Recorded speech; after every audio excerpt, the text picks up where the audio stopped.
Bigger, better, funnier. Yeah, that's just about what describes this movie. And it's easily my favorite sequel. Not of all time, but it's up there.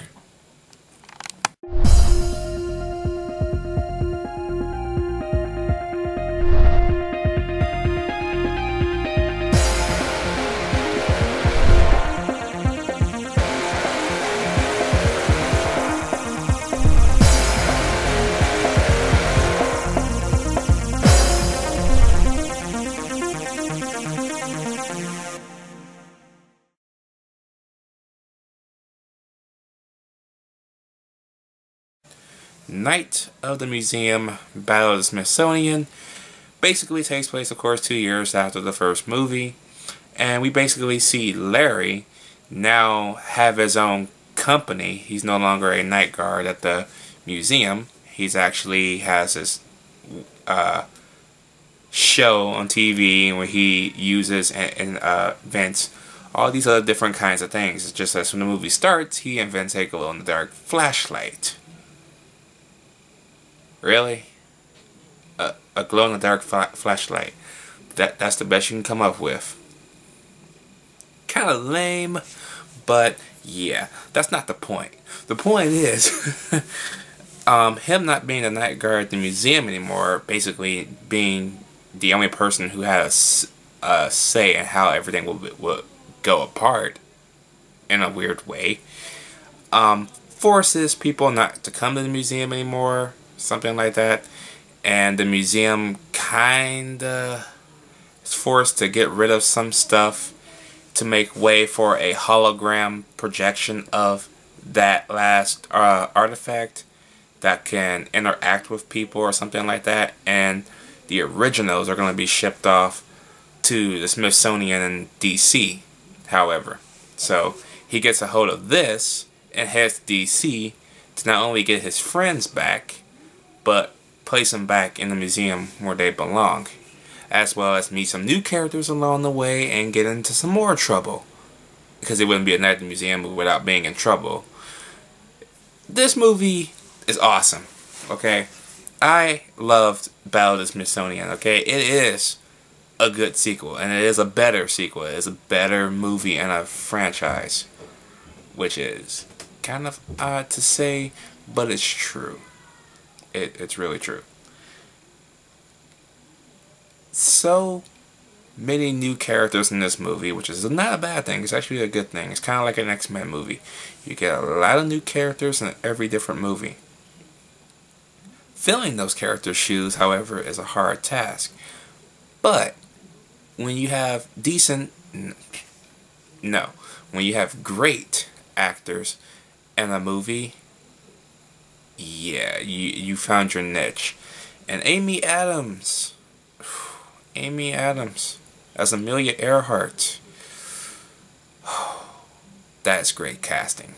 That is great casting, okay? Not only that, not only is she a great actress, not only do I like those booty tight pants she was wearing, but I'm glad she was Amelia Earhart in this movie and not the theatrical released version of Amelia Earhart's story, because that was a real, and I mean real, letdown. To tell Amelia Earhart's story in that fashion was as worse as telling Princess Diana's story in that fashion as well. Two horrible, wretched stories of two great people in history. What the fuck? But anyways, at least she shines in this movie. Okay? Unfortunately, we don't get T-Rex as much as in this movie, or Theodore Roosevelt, but we do have another type of Roosevelt in the museum in the form of a monument statue, kind of. There's only his head and body, and that's about it. No arms, no legs, or nothing like that.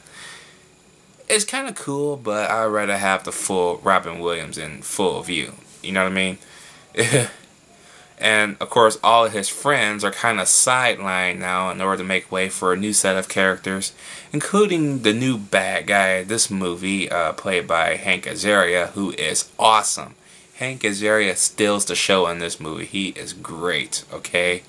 especially when it comes to him and Ben Stiller talking about trying to get the artifact back, which the monkey took with him to DC, because they were going to be moved without the artifact, which means if they go back to sleep, they will never wake up. So the monkey takes it to DC and they all come to life. Everything comes to life in this movie.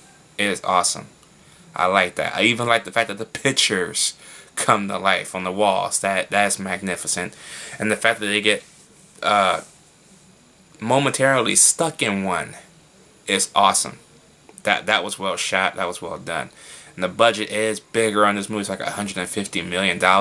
Now I see why that budget was so huge. Because I did see this in the movie theaters as well, but I kind of forgot about it after a while after I seen it, because I only seen it one time since the last time I saw it was in theaters. So yeah, even though I had the movie on Blu-ray for about 2 years.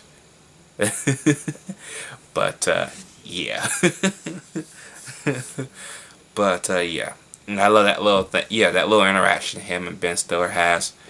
I remember seeing that in the theater. Everybody was laughing, and Hank Azaria was like, "Oh my God! I told you not to touch me." Look, Night at the Museum Battle of the Smithsonian is a fun movie. The kids are gonna fucking love it. Not to quote Back to the Future. Well, yeah, might as well quote Back to the Future, because that was a good quote. The kids are gonna love it. Anyways, I'm gonna give Battle of the Smithsonian A-. Let me know what you guys think about Battle of the Smithsonian down below. Did you like it? Did you hate it? We're just 1 month away from the release of the third movie, and I'm really dreading that movie. Not because I think it's gonna be stupid.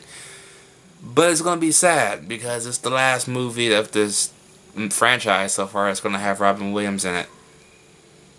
Yeah, I'm not looking forward to that, because once that movie's over,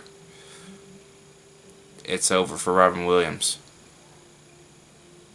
It's a bummer. But yes, I am out.